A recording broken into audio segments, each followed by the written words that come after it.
December 16th, 2025, the Sedro-Woolley School District Board of Directors met to talk about hiring a superintendent and what the process was going to look like.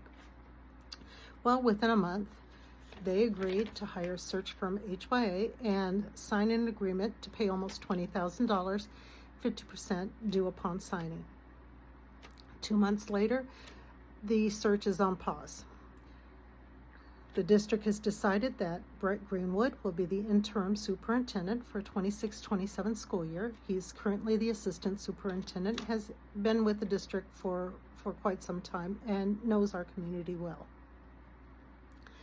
As far as HYA is concerned, they said that the big search is off and HYA will help with this transition. But my question is, how much will that pause cost us? It's already cost us almost $10,000. What more will it cost us?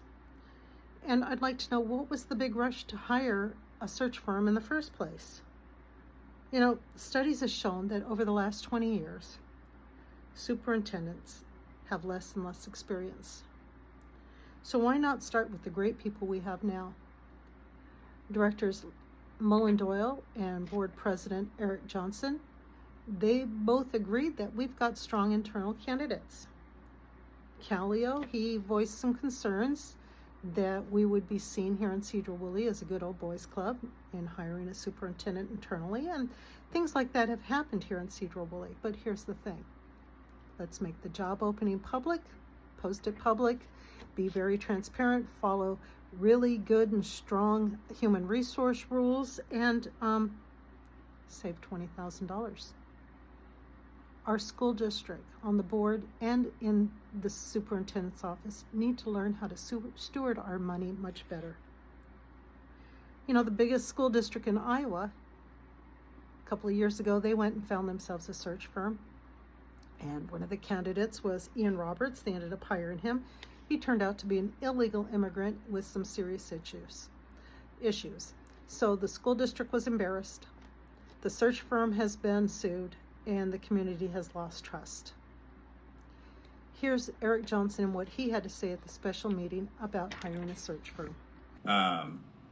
You know, that's kind of how Eileen, I mean, I'm very, very interested in our internal candidates.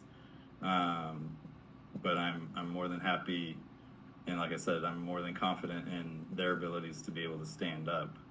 And then one other thing that I'll say is, you know, from my experience as a past search, there isn't necessarily the great talent pool that we might think that there is out there. I was highly underwhelmed by what we received as far as the last superintendent search.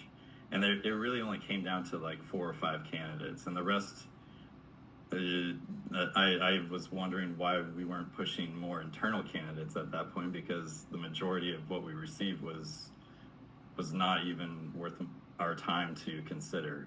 And even of those 4 or 5, it really just came down to 2 that was worth really, really investigating. So, you know, I know that can ebb and wane some, but from my conversations, that hasn't changed a whole lot as far as, you know, what is out there, what the talent pool is. But I say, you know, if we could do that modified